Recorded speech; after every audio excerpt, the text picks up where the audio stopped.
Follow, like, subscribe. You know the deal. Let's get this shit show going.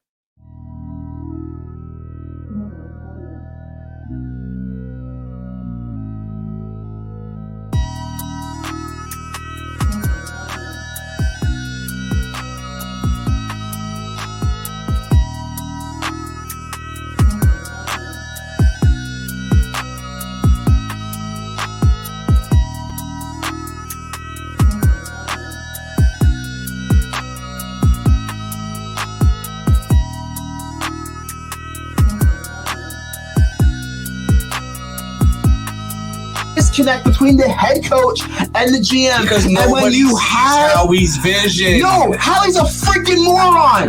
And there's a reason why. Howie, Jeffrey, you got a moron. Are you ever gonna let me freaking talk? God damn, bro.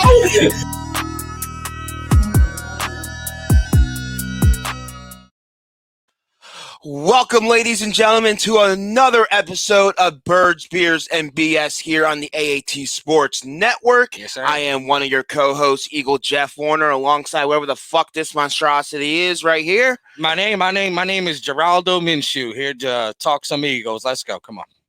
Let's go. Welcome to the shit show, everybody. God fucking hell. But look, as bad as this fucking getup is, the Philadelphia Eagles played just as bad on Sunday. What's wrong with my getup? What's wrong with my getup? You don't like my hair, my mustache? All right, continue on. I guess. Whatever. Let me just wet my whistle. Yeah, you want to talk here? You want to talk here? Apologies. It's your show. Go ahead. Continue on. So yeah, as I was saying, as bad as this getup, the Eagles played just as bad Sunday. We'll get into that in a few moments. Also, it's Dallas week. Eagles, Cowboys, Monday Night Football in prime time in Big D, and it's going to be a tremendous matchup between the Dallas Cowboys and the Philadelphia Eagles. Another NFC East showdown. We'll give you our preview later on, our X factors for the game, our preview, and our game predictions on what we think is going to happen on Monday night. But after week one, big 32-6 victory over the Atlanta Falcons, Eagles Nation comes back down to earth. I can't deal with this shit. I'm sorry. Continue on. My fault. Yeah. But anyway, yeah. Losing 17-11 to the San Francisco 49ers. And it just had that feeling, it had the feeling of one of those games, the San Francisco 49ers coming to the city of Philadelphia, and you knew how good of a football team was, and some people kind of felt that the Philadelphia Eagles were going to come and perform a lot better than what they did, but the fact that they came in here only scoring 11 points on Sunday against a pretty good San Francisco 49ers team, our defense kept us in the game. But offensively, a lot of struggles, a lot of lack of execution, a lot of mistakes from all fronts, from top to bottom in that football game, whatever the fuck your name is. Geraldo. Whatever. Give us your fucking thoughts. Well, it looks like that coaching staff lost that game. It was a rookie coach going against a team that was well-built and well-prepared defensively speaking. And I feel like, honestly, Sirianni really dropped the ball, for a lack of a better term. The call playing was shoddy. I don't feel like the right quarterback was in. I feel like maybe, another quarterback should have been in. Don't even fucking start that shit. Maybe. I don't know. Don't even fucking start that shit. I'm kidding, Jeff. But I really feel like we just got outplayed and outcoached, and it brought us back down to earth. What do you think? If anyone on God's green fucking earth brings up that we should be benching Jalen Hurts for Mr. Gardner Minshew after 2 fucking weeks, please take all your Eagles paraphernalia, wrap it up in a box, and send it to someone that actually fucking cares about this fucking football team. So if you actually think that we need to go with Gardner Minshew after fucking... I didn't say that. Bullshit. I didn't say that. Bullshit. I just like his last name because me and him share a last name. We're really close. I mean, I don't know. I'm just saying, it's all around bad coaching, and the quarterback play was a little shoddy. That's all I'm saying. I'm going to go ahead and drink my beer. Quarterback play was shoddy because he was out there executing a horrible fucking game plan. Agreed. I agree to your point that, yes, coaching Nick Sirianni, he showed the growing pains as a rookie head coach, the decision making, the game plan, the fact that, yes, going to this game, we even brought it up last week, that the San Francisco 49ers secondary was absolutely shot, that there was an opportunity for Nick Sirianni to game plan and try to expose their weaknesses. But because of that, I don't tell him to go fucking deep ball every goddamn play. What happened to the short, immediate routes, getting your guys open space, utilizing that speed, getting the yards after the catch? Where the hell were the bubble screens? We did not see any of that shit. Nope. After week 1, after seeing offense run so smoothly, picking up first down to first down, moving the chains, wearing and tearing an opposing defense. Granted, it's a better defense last week with the San Francisco 49ers, but overall, I felt matchup-wise, we matched up pretty well. Yep. There was a lack of execution on the offensive side of football, including the quarterback. I'm not giving Jalen Hurts a pass. It was not the greatest game from the young franchise quarterback, but he's definitely showed that he needs to work on his arm strength. He needs to work on some accuracy in practice. There are definitely a lot of moments where he was missing guys going through his progressions, going through his reads. And look, you knew it was going downhill when first half, they put up over 200 yards of offense and only had 3 points to show for it. You had the block field goal. You had the fake Philly special. The fucking shitty Philly special imitation, whatever the hell you want to fucking call it. The dilly. Thrown by Greg fucking Ward, which, he's a former quarterback apparently in college, had some quarterback experience. But no one is falling for that crap when you have a dual threat quarterback like Jalen Hurts. Everyone is spying him and game planning to shut his play down. And now it's complete momentum shifter in the point of that game. I don't mind being aggressive. I don't mind going out there and taking shots. But the fact that on first down, you run with Miles Sanders, you got a 2-yard loss. It wasn't like it was 4th and inches. It was 4th and fucking 3. Where an opposing defense had all the momentum on that side. Why give them that type of momentum factor? If you don't get it, they're deep in their own territory. But you saw what they were able to do. You saw them exposing our defense in the secondary, getting open in space, taking apart that zone coverage that Jonathan Gannon put out there. And look, we had no answer for Jimmy Garoppolo, at least getting pressure. Then you lose your best pass rusher, Brandon Graham. You lose one of your best offensive linemen, Brandon Brooks. Don't get fucking cute. Go out there, get as many points as you can. It's a huge difference between possibly a 10-0 lead and a 6-0 lead because it's still one possession game. But look at where you could have been later in the game when you had a chance to go and drive down the field. Instead of needing a touchdown, you only need maybe a field goal to tie it up if you take those 3 points. Especially since, like I said, the 49ers just had that. It was just, you had that feeling as a fan that it wasn't. There's going to be a lot of issues. I just had a feeling. I didn't have the confidence in our offense, the way things were going, the way things are running, for us to execute and pick up the touchdown on 4th down. No, I agree. I'm back, y'all. I'm back. Geraldo's done. Thank fucking that God. Mustache. There was hair getting in my mouth and shit. That shit was kind of gross. And it smells like beer now after you freaking chugging that. Oh yeah, it smells like the chugs. Nah, I agree with you, and 100% agree with you on that.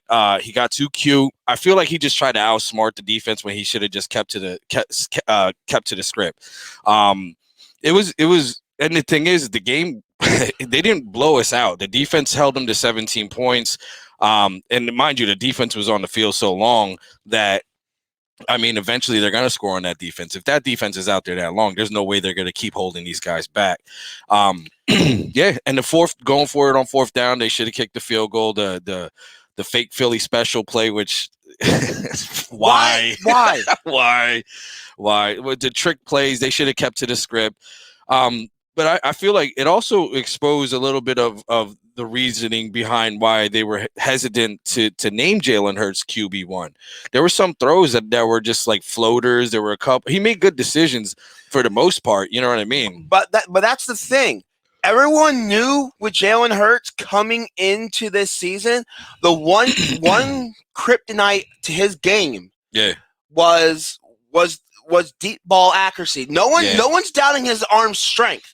Let's get that straight. Yeah. If everyone says, "Oh, he has great arm strength," yeah, he has some arm strength. But the fact that he has no velocity, he has no accuracy, unless a guy's wide open. Yeah. And there's been plenty of times already this season where guys have been wide open and they have to come back for the ball, or he overthrows them, or it's a mistimed route, whatever it may be. That could be a chemistry issue, which possibly can be fixed with more practice. Yeah. But definitely the one thing with Jalen Hurts is, yeah, he can throw the ball down the field, but he has no accuracy. It just flutters. Yeah, it does. There's been so many times, even in week one, the big play, Zach Ertz down the sideline. Zach Ertz had to stop and fall to catch that. Yeah. Quez Watkins, I think there's a couple of plays where he had to come back, or it was overthrown, or it was a mistimed throw. Yeah, his accuracy is definitely in question in that situation. Absolutely. And everyone knows that going to see it. I hope it improves as a franchise quarterback. You want your offense to not be limited. You want a chance when called upon that your offense can throw the deep ball and take a shot down the field to open things up for your offense. With Jalen Hurts, I don't know if you can do that right now, but in that case, as Nick Sirianni, he needs to realize as the head coach and the play caller, the limitations of your quarterback. Yep. That is why week one's game plan worked extremely well, because it was a short intermediate passing game. It was the bubble screens. It was getting guys in open space, having them pick yards up after catch, getting first down after first down, moving those chains, establishing some type of rhythm.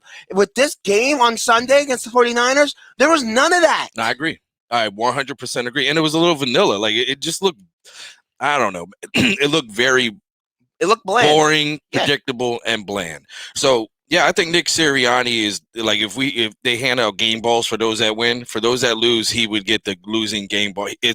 Coaching lost us that game big time. You're right. He doesn't utilize his strengths, and he doesn't take into account his limitations. That one pass that 90 when they were in the end zone, when they went from end zone to end zone, that 90 some yards, 91 yards to Quez Watkins. That was beautiful. And instead of like capitalizing that, at least getting points off of that, he went for it. And to me, that was a bad call. The way they ran the ball, everything was, it just seemed predictable. And that defense, the 49ers defense was not fooled at all. Well, especially that front four with Nick Bosa, he was causing havoc for most of the day. He might not have been on the stat sheet with getting 3, 4, 5 sacks, right? But he was definitely a disruption. Yeah. And I feel the loss of Brandon Brooks really deflated this team going to that game. You saw on that drive after Quez Watkins steps out of bounds and first and goal from the 1. The first play, they run the zone run with Miles Sanders to Brandon Brooks' side, and you got a 2-yard loss. Yeah. If Brandon Brooks is there, that's it. That's possibly a touchdown. And at that point, why you already have a dual threat quarterback. Yeah. Why are you going to try to get cute out of a shotgun position with a zone run with Miles Sanders? Yeah. And then Kenneth Gainwell. Why not first and goal? Run with your quarterback, QB sneak. Yeah, QB sneak. Yeah, he's not the biggest he's a strong dude, man. He can push that pile. You know what I mean? He's a strong dude, but I understand you don't want to put the wear and tear on your quarterback, but in that instance, if you want to get a touchdown, that's probably the easiest play right there. Why set up your drive and that drive to fail? Yeah, I agree. I 100% agree with you. And as for the whole giving up on Hurts thing, that was just a joke, y'all. I don't want y'all to run with that shit. I still think Hurts is QB1, at least for now in the foreseeable future. But he needs to utilize. Look, Jalen's a dual threat quarterback. If you're on the 1 yard line, there should be an opening for him to either boot out and score himself. And if not, you know that the defensive backfield is going to move forward if he starts rolling. So someone should have been open. Someone dropped the ball. And I feel like it was Nick Sirianni. Nick Sirianni definitely dropped the ball on that one. Well, sorry. Exactly. Especially since your defense played so well to set up your offense.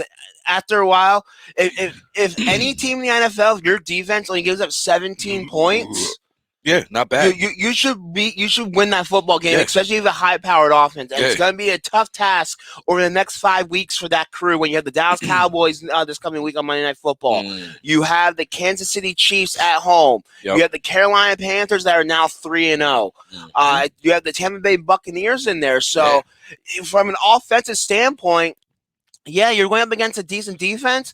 Right. But now the question is, can this team compete in shootouts? Do you have faith in Nick Sirianni and Jalen Hurts after the last 2 weeks? Which even week 1, it took some time. We didn't. It didn't start gelling. It didn't start gelling till that one drive right before the end of halftime. Yeah. You're right. So look, we can't continue to have slow starts offensively. We need to find ways to punch the football in for a touchdown. We need to come out with the big plays. We can't be this vanilla, predictable offense because opposing teams are now seeing what Nick Sirianni does on tape. They're going to game plan for this, and they're going to find ways to shut us down. Which brings me to my point. This coach talked about changing things up. Nothing's ever going to be the same, and I felt like they went out this second game with the same offensive scheme, same game plan. Not really, because they really didn't do the bubble screens as much. Right. I don't think they could. Well, I think they could at least. I felt that they've had the confidence in their speedy receivers to beat up their bang-up secondary. So he went pass happy. He was trying to stretch the field, which I appreciate trying to stretch the field. Right. Because you want to give your opponent that they know there's the opportunity that your guys can go down the sideline or you can take a shot deep. Especially the amount of speed that they have. They have a chance to really break things out. Right. But with the whole short intermediate passing game, a lot of defenses, that's all you're going to do, or they're going to play the line of scrimmage more. They're going to jam your receivers. They're going to play the run more, which you're not going to be able to utilize and execute the game plan effectively when opposing teams are doing that. But do you feel? I'm sorry to cut you off. You're fine. Do you feel like, in a sense, this game kind of like equalized? Like week 1 was more or less like, wow, the future's bright, and then it's almost like two sides of the same coin. Now, when we lose, is it going to look like this? Is our defense going to perform well where our offense is? You know what I'm saying? I feel week 1 was a fool's gold type of victory. I was excited that we know what we have, or we know what we can do, and the future is a little bit bright. Right. But as far as for this season, there's gonna be a lot of growing pains, and you saw what this team. Yeah, they were in it. They had a chance to win this game throughout the 4 quarters. Right. But it never really felt from a fan standpoint that we were really in it. Yeah. That we didn't have a chance. We had over 200 yards of offense at 3 points to show for it. Yeah. That is absolutely despicable. Yeah, it's despicable. Yeah, I have to agree with you, man. I can't disagree with that at all. And we're going to be going up against some huge offense, big offenses that have a lot of firepower. Dallas this coming week. You have Dak Prescott. You have CeeDee Lamb. I know Amari Cooper has the rib injury, but look, I think he's playing. Look, that dude is playing. Yeah, he is not missing Monday Night Football against a division rival against the Philadelphia Eagles, especially when Amari Cooper has had Darius Slay's number over the last couple of meetings. So he's going to be out there. Yeah. They have Jarwin at tight end. They have Ezekiel Elliott. Yeah, their defense might not be great.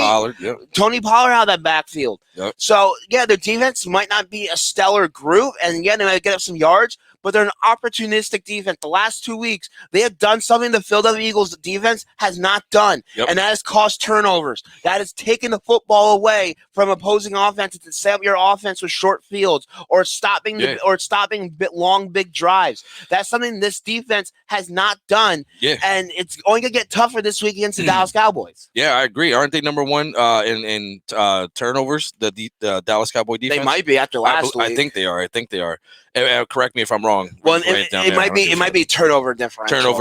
Okay, and you're right. This might be one of those games where we're going to have to actually score some points. We're going to have to get the ball to our playmakers. Maybe we will. Yeah, we're going to have to if we're going to win this game.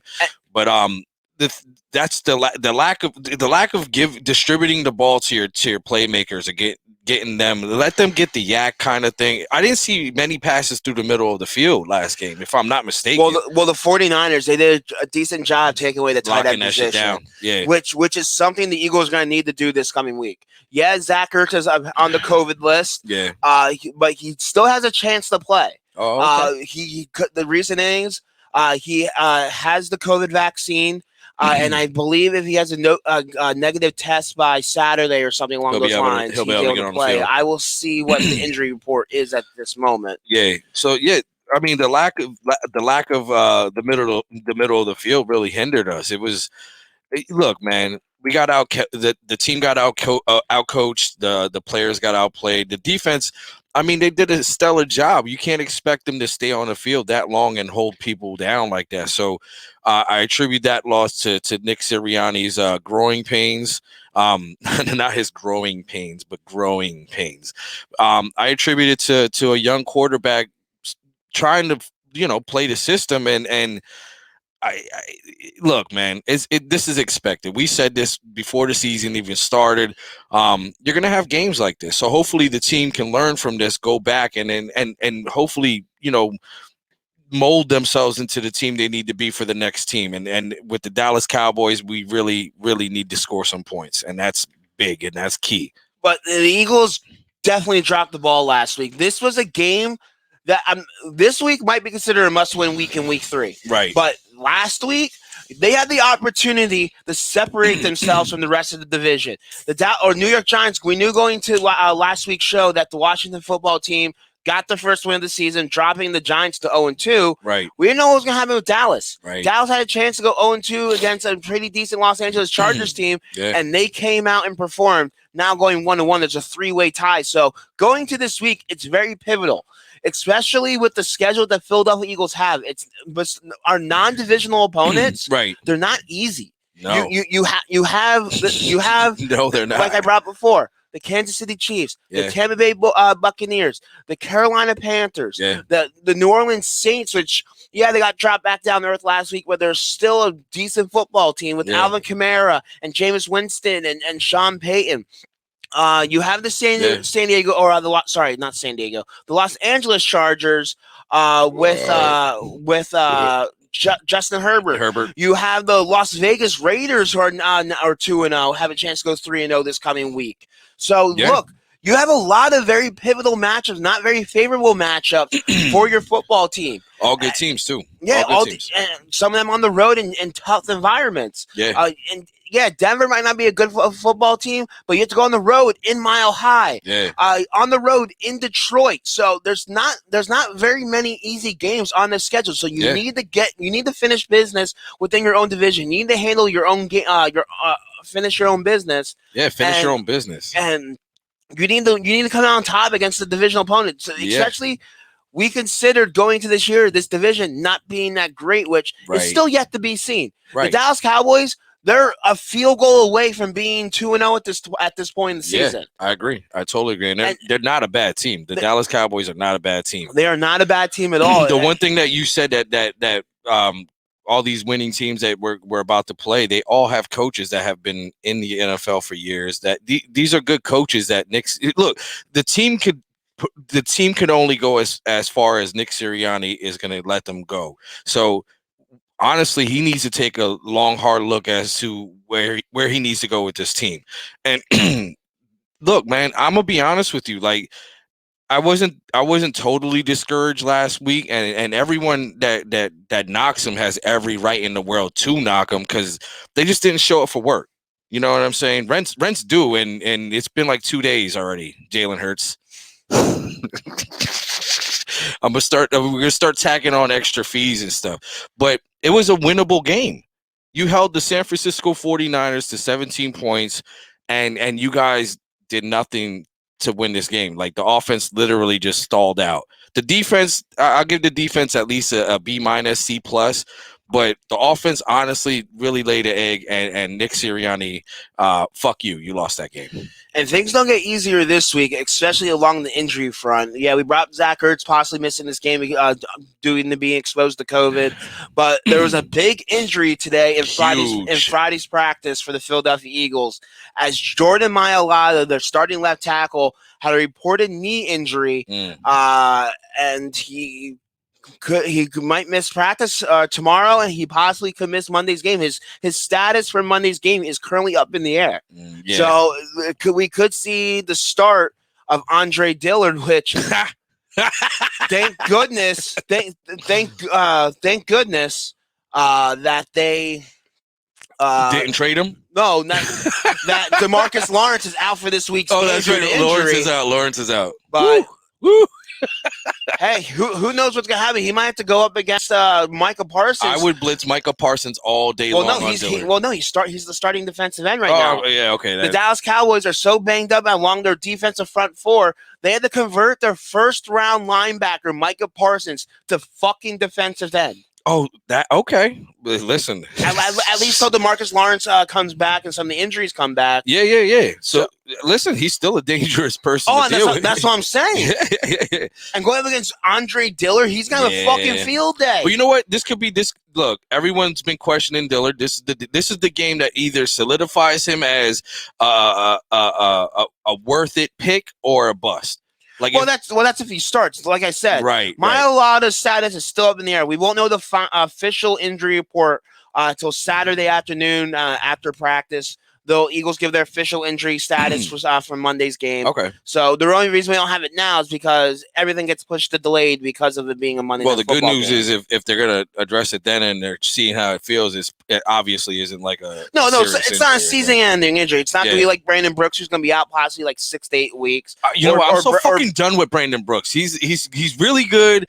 I love you, Brandon Brooks, but every fucking season this guy gets fucking injured. Sorry, dropping a lot of F-bombs. Go ahead, continue on. Hey, it's a lot of frustration. Aren't you right? The frustration of like, yo, when we finally had our O-line, we're like, yeah, we're going into this. It's like, here we go, Brandon Brooks. What the fuck? Dude's fragile. God, Mr. Glass. Dude's fragile. But yeah, look. Sunday's game was a disaster and completely disappointing. And the one thing I'm looking into Monday's game is how does this team respond? You had the letdown at home against a team that you had a chance to win. Yep. How does Nick Sirianni respond from that lackluster play calling? Yep. How does Jalen Hurts respond from the lackluster performance from the offensive side of things? Yep. Can the defense come in and build things back up after losing the captain of this team with Brandon Graham? And how's that pass rush? Who's the next man up? Who's that next man mentality? Yep. Who can come in and step in and fill that role? Who's hungry? And take over what Brandon Graham brought to that defense, especially against a great Dallas Cowboys offense. Absolutely. So it's going to be interesting to see. And on paper, look, that's how I said it all, folks. Go ahead. Dude, as an Eagles fan, it's Eagles Cowboys week. This is one of the biggest 2 weeks of the year if you're an Eagles fan. Yeah, I know Dallas fans down in Texas, my wife being one, they don't consider us a rivalry. They don't consider us a threat. We're like fleas on their fucking arm. And we need to go into this game with the mentality that we belong, that we need to be the cream of the crop within this division. Yeah. And I just going to this game, I don't have a lot of high hope. No high hope on this game at all? Look. Not even a little bit? We're banged up along the offensive line. Landon Dickerson's getting his first start of his career. Looking forward to it. At right guard, a guy that didn't practice at all at training camp. Right. No preseasons. He got thrown into the fire last week with Brandon Brooks getting hurt, and he didn't perform that well. It's his first game. I understand it's his first game, but he was a third round pick for a reason. I get you that. expect this guy to cut? Or sorry, second round pick. He could have been a first. He could have been a first round pick. He could have been, and there's a reason why he dropped down: injuries and performance. His performance. Well, last week, I get it, but his performance in college was impeccable. Yeah, before the injuries. Before the injuries. I'm just have a concern that the Eagles medical staff and scouting department, they don't know what the hell they're doing when it comes to we always have a habit of picking guys with injuries because we see the value. Okay, I get the value, but I want guys that come in here and perform. And Landon Dickerson, I hope he goes out there and balls out. I hope that's the case. But you have no faith in him. Not just in him, just in the team in general. Okay. Look. Wow, you are down, man. I'm not down. Look, This is a tough game, and I brought before. Dallas Cowboys, They have a superb offense. They have a high-powered, explosive offense They do. that can stretch the field, get points on the board at any moment. They have the ground and pound, the two-headed backs with Ezekiel Elliott and Tony Pollard, who balled out last week. Yes, they did. This is an offense that's going to be tough to contain. And the only reason they did not succeed last year or have the amount of success is because they did not have the quarterback position. Yeah, Dak. Dak getting hurt early last year killed this football team. Yeah. Now that Dak is somewhat back to normal, I don't think he's back to full strength yet. I don't think he's fully back recovered. But even at 80% Dak Prescott right now, with the weapons he has at his disposal, look, he's going to find ways to expose this defense. If we cannot get pressure on Dak Prescott and rattle him, hit him, keep him from being upright in the pocket, we need to find ways to get after him. And I hope Jonathan Gannon can come up with some type of game plan, because last week we did not see a lot of blitz packages. No. He relied way too much on that front four trying to get to the quarterback. Right. And I think last week they maybe had less than a handful of quarterback hits. Let me see. Two quarterback hits. Two. As my daughter says, she's now officially 2 years old. Happy birthday, Addie. Two. No sacks last week. Dose. Especially from a defense for the Eagles defense. Their strength of this team is getting after the quarterback and the front four. Where has Fletcher Cox been? Good question. Now we have to rely on Derek Barnett now with Brandon Graham out. Last week, Josh Sweat, who just got paid, had less snaps than Ryan fucking Kerrigan. Wow. Look, I don't know what this team is doing, or if it was just I understand Jimmy Garoppolo. He has a chance to expose you. He has that mobility, and also Trey Lance. And I kind of felt Ryan Kerrigan was more of a power rush type of guy that can come here and bull rush that offensive line. Do you think they overthought it? Maybe they just overthought the whole game plan. No, I don't think they overthought it. I just think it was a shitty game plan all around. Yeah, it definitely was a shitty fucking game plan. But the defense didn't play bad. No, the defense didn't play bad. Right. They didn't play bad, but they still gave up big pivotal plays in key moments of the game. Look, absolutely. Steve Nelson and Darius Slay did not play very well last week. And a lot as the game plan, I felt Jonathan Gannon's game plan, once again, is giving these wide receivers too much cushion. Yeah. And I think the reason behind that is he does not believe in the back end of our secondary, the back end of our defense. He does not believe in those safeties. He does not want to risk our corners getting burned and not having the over-the-top safety help. I agree. Why else would you give these guys that much cushion? They were finding way too much. They were basically doing what we did week one. Basically. They were finding holes in the zone coverage. Yep. They were finding holes from the lack of man-to-man coverage, the cushion that the Eagles secondary was giving them. Facts. And they were exposing it. They were moving the chains. Look, Deebo fucking Samuel, 6 catches, 93 yards, with the big long reception for 40 yards. Okay. Look, they spread the ball around pretty efficiently. Jermichael Hasty, the running back, 4 receptions, 21 yards. Yeah. Jawan Jennings, 2 receptions, 17 yards. But they also ground and pounded with Elijah Mitchell, Jermichael Hastings. Yeah. Jimmy Garoppolo had a couple carries for 117 yards. Yeah. Look, we had our opportunities, but when it came down to key pivotal moments, we could not stop them. And the defense could play well. They won that bend, not break mentality, but you still need to get off the field on third down. You still need to cut these drives short, which early on they did. Yeah. Which the offense did not capitalize on, that the defense was giving them those opportunities. I'm not blaming the defense for the loss. I'm just saying they weren't perfect. No, they weren't perfect. No, they weren't, and nobody is. And they really need to be perfect this coming week, because they're going to be damn near. They got to be damn near close to that shit. I need to see more from Steven Nelson, Darius Slay. Yeah. We keep on getting this rep that they're some of the best cover cornerbacks in the National Football League. Prove it. Darius Slay, Mr.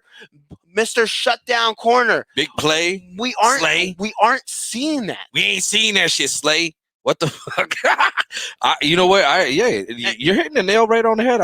Continue on. And like I brought up earlier, I don't have faith in Jalen Hurts until they prove me otherwise. Yeah, that we can win in the shootout. Look, last week we had 11 fucking points. No turnovers though, right? No turnovers, which is something that's a plus. That's a positive. But that's a plus. Because I kind of feel we're being too conservative. That's exactly why I said that. And I feel the same exact way. I feel like they're being too conservative. They're afraid to take chances. They haven't taken the training wheels off of Jalen Hurts yet.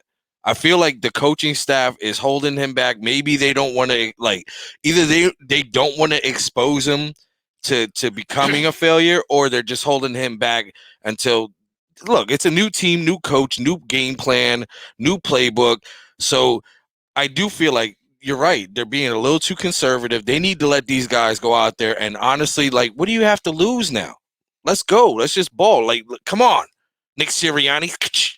That was a smack. That was does that work? Sure. Get on the field, play some ball, and honestly, week one, what I saw from Jalen Hurts was a lot of at the line of scrimmage, audibles, moving guys, doing it. I didn't really see that this game. I felt like they were playing a little scared. For lack of a better terms, the offense looked a little scared. And Jalen Hurts had the greatest day. 12 of 23, 190 yards, Ugh. 2 sacks with a QB rating of 80. So, look, he's not to blame. He only can go out there and execute the game plan that's given to him. Yeah. I kind of felt the coaches let him down. Yeah, definitely. But overall, he's no Tom Brady. He's no Aaron Rodgers. Look, and we all get that. It's just you go from you kind of hope there's going to be some type of progression. Yeah, and week one we saw what Jalen Hurts the best that he could do. Yeah. I just hope week 2 wasn't the worst. If week 2 was the worst, yeah, that's what I mean. You know what that's what I was about to say. I hope week 2 is the worst that we can see of him. I want to see more consistency. And going into the season, I knew that we were going to go through some growing pains. I knew that we were going to be. Well, here we are. I knew that it was going to be a tough road. I said going to this year, I want us to go out there and be competitive, which I felt we were. But once again, you have a sour taste in your mouth that this game was there for the taking. I agree. It was within your hand. It was within the palm of your hands. Points were left on the field, and you just. It just gets you down that we had the opportunity and we should be possibly 2-0. But why are you so mad if you expect? Look, you're expecting these, and mind you, I'm just playing devil's advocate. And it's not just you. I say to you, fans, everyone before the season started, everyone was like, "Yo, we're gonna have growing pains. These are the growing pains. Don't for lack of better terms, you guys should have known this was gonna come sooner or later. We know what's gonna happen, but we kind of expected, okay, we're going to go through growing pains. Maybe we get blown out. Maybe we're not in the thick of the game. Or I'd rather have an 11-17 game than a fucking goose egg. Well, that's what I'm saying. That's what I agree with. And it's just a sour taste in your mouth and just has you that close. It just has you thinking and angry that you could be a 2-0 football team right now. Yeah, absolutely. You could be taking the reins of the NFC East this coming week against the Dallas Cowboys with an opportunity to stay undefeated, going 3-0. Now you possibly are playing maybe for your season. I don't like saying that this early, but I think it's too early for the season thing. But look, based off of the schedule, I see what you're saying. The schedule is tough the next 5 weeks. The next 5 weeks, 5 losses. Our team. The teams we play are combined 11-2 right now. Yeah, that's scary. That's 11-2. That's scary, but it's still early in the season. It is early, but I don't think it's a season-ending loss if we do lose the game. It's not a season-ending loss, but it's a very deflating loss. It's a deflating loss to your season. Absolutely. Because now you're losing 2 in a row. Division rivals. Yep. Well, you lose 2 in a row. Division rivals on the road. Mm-hmm. The Dallas Cowboys it's their home opener. Make a statement. Go on their turf and go out there and ball out and show that you belong and that you are deserving of being in the thick of things in the NFC East. Granted, the NFC East is not that great, and we all understand that. Yeah. But no one was giving us much hope this season. No one was giving much of a chance to compete for this division. No. And this coming week, we have an opportunity to shut you go guys out there the and show that. Up. Because look, the Washington football team, they're without their quarterback in the next 5-6 weeks. Yeah. They have Tyler Heineke and Ron Rivera is hoping that their defense can step up to the game and keep them until Ryan Fitzpatrick comes back, which How I did do he not. get I do back? not know. I do not know if I see that happening. No. The New York Football Giants 0-2 for the 5th fucking straight season. Sorry, fellas. Look, they're trash. they're done. They're trash. Daniel Jones and Saquon Barkley do whatever the fuck they want. I do not see them coming back from an 0-2 season. The Dallas Cowboys 1-1, right where we thought they were going to be. But we have an opportunity to take the reins and show the world what we can do, and that we possibly are. That we're the NFC is ours. That's what we want to go out there and show on this football field. Yeah. I'm not saying that we're going to win the division. We win this football game, but it puts us in a better position with a tough stretch of games, and it gives this team a confidence boost and a little bit of momentum moving forward for the next 4 weeks. Because I'm sorry, Eagles fans. This is basically the dog days of our fucking schedule for the next 5 weeks. It's going to get rough, and we're going to get down on this football team very quickly, and this fan base is going to turn on them and start questioning if Nick Sirianni was the man for the job. Is Jalen Hurts the start? Does he deserving to be the starter? Year 1. So, look, I'm not ready to make that turn. I'm not ready to turn and start coming up with making those assumptions. Right. But look, I want to start this big, massive stretch of games with a victory. But I just don't. On paper, in Wednesday's show, the AET Birds Weekly Report, I'm sorry, but I picked the Dallas Cowboys. I know. went to the and Cowboys, that was a good show, by the way. 33-27. I have them, the Dallas Cowboys winning. Yeah. I just hope I am wrong. But on paper, I just don't know if our defense can stay up the par and shut down this Cowboys offense enough to allow the offense to go out there and put points on the board. I do not see us being able to compete in a shootout. Okay. That's my take. With the inepts and the inconsistencies that we have seen from the offense the last basically 6 of 8 quarters the last 2 weeks. Right. I just don't have a good taste in my mouth or a good feeling for this coming week. Well, first of all, I agree with what you're saying. I see what you're saying. I don't agree with us losing. I see us winning this game, man. You're crazy. Let me tell you why I see us winning this game. The Dallas Cowboys are superiorly better when it comes to offensive playmaking. Facts.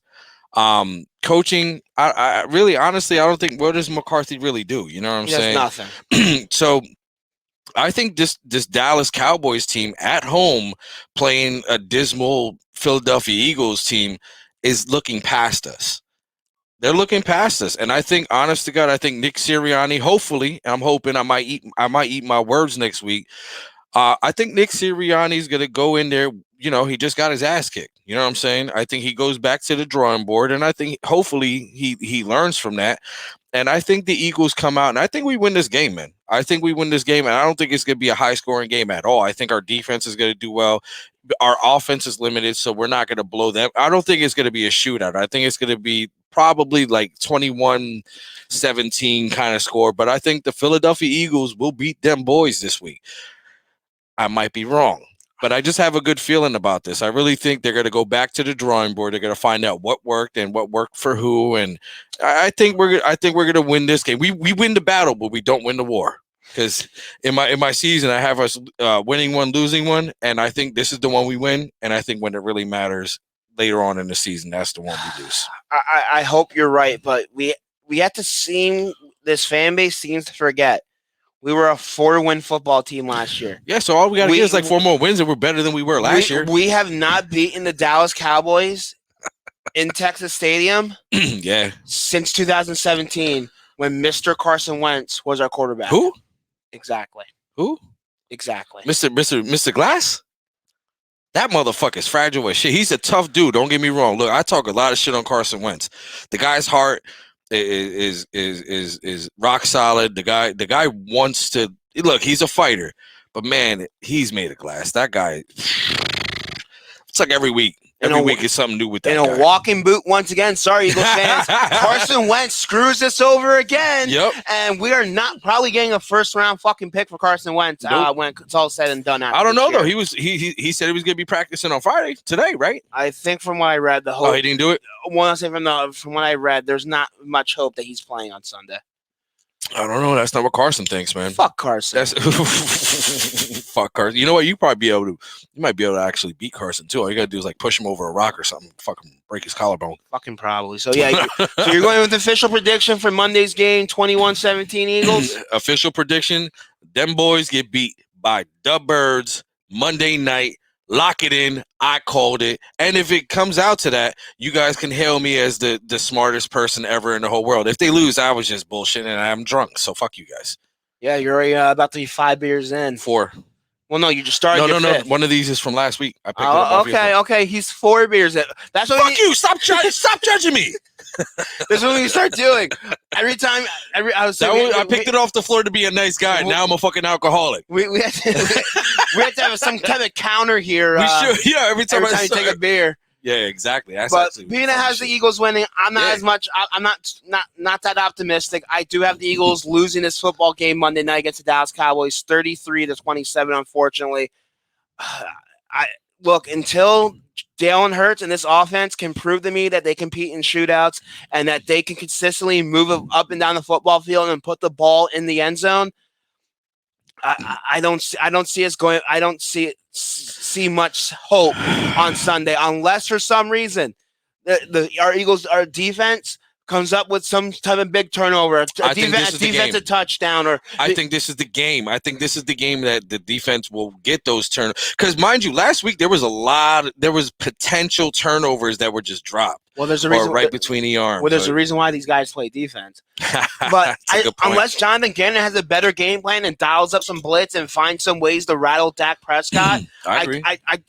It's going to be a field day for against our defense. You're probably right. I feel Dak is going to be too comfortable in the pocket. He's going to pick apart our secondary. We're not going to get much pressure without BG out there, and until I'm proven wrong.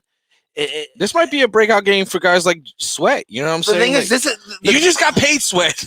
Get out there. This Dallas Cowboys offensive line, they're no joke. No, you're right. So they're probably one of the best offensive lines in football at this moment. They might not have the big names, but they still have Zach Martin, I believe, and they have a couple other big names. Collins is out though, right?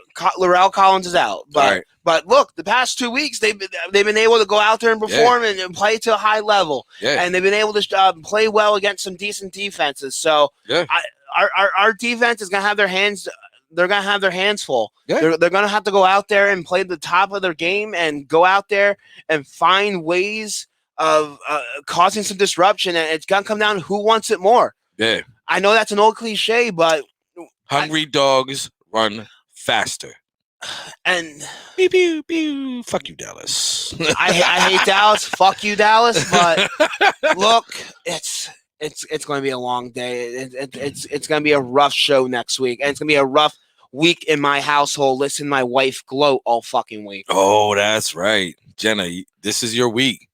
This is your week. Nah, you know what? I look, doom, gloom, rainy days. I think this is a game that the Eagles can win if they go in there and play their best. Like, look, give the balls to your playmaker. Nick Sirianni needs to call better plays. Be a little smarter with the ball. Like if you have to kick a field goal, kick the field goal. You don't have to go for it on fourth and like whatever. If they go in there, and I remember saying this, I think last week, just stick to the script. Give the playmakers the ball. Let the defense do what they do. Just move the ball. The more time you take off the clock is the less time that Dak Prescott will have to do anything. So all you have to do is just play clock, run the ball, move the ball, take the points, and I think we can win this game. I actually believe we're going to win this game. I really do. And I'm you know me. I think they're not going to have a great season, but I think this is a game we will win this game. Hopefully. I hope we're going to be eating W's. I hope you are right. But I'll say this has been another great edition of Birds, Beers, and BS. I am your host, Eagle Jeff Warner. You can follow me on Twitter at Jeff Warner NFL. This is my co-host, Peanut. Appreciate him as always. Partied all day in the background. Yes, sir. So once again, we appreciate everyone for tuning in for another episode. We'll be back next week. Hopefully talking Eagles victory, but I am not too hopeful. And we'll be talking and discussing previewing the Eagles and the Chiefs matchup with Patrick Mahomes coming to town next week. So that's a loss, guys. Don't worry about yeah, that. pretty much. Not much to talk about next week on that program. We're literally gonna like cry during that episode. That's gonna be the moment you see tears out of our eyes. Go ahead, continue on. Thanks. But once again, we are a part of the AAT Sports Network. You can follow, like, subscribe, all our programming here on our network. Make sure you're leaving reviews, leaving comments. If you miss any of our shows, you can make sure to check it out all on our YouTube page. So make sure you are subscribing. Make sure you hit the plus button on all the platforms. Let us know. Letting you know when we go live. If any of our shows go live, you do get the notification. We love listener involvement. We love hearing from our fans. We love hearing from our viewership. So again, we do this for you. We love hearing everyone's thoughts. And we love doing what we're doing. So thank you again for all your support. Make sure you are supporting us by supporting our sponsors. You can check out 99jersey.com. Again, 99jersey.com using code AATBirds for 20% off and 10% off and free shipping. 10%. Yeah, what do you think this is? Free money? Also check out manscaped.com. Your balls will thank you. So use code AATBirds for that's 20% off and free shipping. So again, AATBirds at manscaped.com. You can check out our friends at statementgames.com for a free, fun way of fantasy sports, free to sign up. You can check out the referral code in the description of this episode. You have a chance to win some great prizes and gift cards and accumulate points by being the best week in and week out. Tons of great games on there, so make sure to check them out. Again, statementgames.com. And then also thank oddsjam.com, the #1 software platform for sportsbook bandits. They will help you make sure that you don't lose another bet again. So make sure to check them out, oddsjam.com, with their arbitrage calculator. They'll help you make some money and make your wallet a little bit thicker. That's right. So that referral code is in the description of the episode. So if you are interested in doing that, make sure to check them out. And again, if you do have a gambling addiction or someone you know has a gambling addiction, make sure you contact 1-800-GAMBLER today. Again, 1-800-GAMBLER for anyone with any type of gambling addiction. Want to make sure you have fun, but still play it safe. Oh, what was that number? Hold on 1 second. You haven't bet a goddamn game in your life. I know I haven't. And again, support us by also buying our merch. We have a ton of great merch at the AAT Sports Network website. So again, AATsportsnetwork.com/shop. We have a lot of great new designs. We have new designs from our new show, Burning Bridges, with Jeremy Bridges. Love that show. Across the Pitch, Chips and Dish, the AAT Birds Weekly Report. Shout out, Chip. Birds, Beards, and BS. And then we also have a new show coming up once college football season starts. One of our writers, Mike Barrera, also the host of Across the Pitch. We have a new design. I forget the name of his show, but we have some designs of that up there. I should have that written down. Yeah, I just remember what is it called? I know it. Well, we'll put it down there. It'll be somewhere. It's on the website, so check it out. Yeah. And again, check out all our programming. We have shows almost every day of the week. So make sure you are following all our content because we love listener participation. So thank you again. And as always, as we say on here on Birds and BS, drink them if you got them. Bitch. Attention, listeners across the galaxy, all the way from Australia to Houston. Do we have a pube problem? If so, our friends at Manscaped have cleared you for takeoff with their 4th generation and brand new Lawnmower 4.0. Kick your pubes to the next planet with the Performance Package 4.0. The orbits in your pants will feel like you're in zero gravity when you use the best tools for the job from the leaders in male grooming. Join the 2 million men worldwide who trust Manscaped and get your rocket ready for takeoff by going to manscaped.com for 20% off and free shipping with the code AATBirds. Ready for an out-of-world experience, fellas? Look no further than the Performance Package 4.0 from Manscaped that has just taken off in not only the USA, but Canada, the UK, across Europe, Australia, South Africa, and Singapore. Inside this package, you'll find their Lawnmower 4.0 trimmer, Weed Whacker ear and nose hair trimmer, Crop Preserver ball deodorant, Crop Reviver toner, Performance boxer briefs, and a travel bag to hold your whole solar system. First, scheduled for liftoff, new Lawnmower 4.0 trimmer. This spaceship is here to guide you on a journey to trim your body, balls, butt, and even Uranus. This 4th generation trimmer also features a cutting-edge ceramic blade to reduce grooming accidents thanks to their advanced skin-safe technology.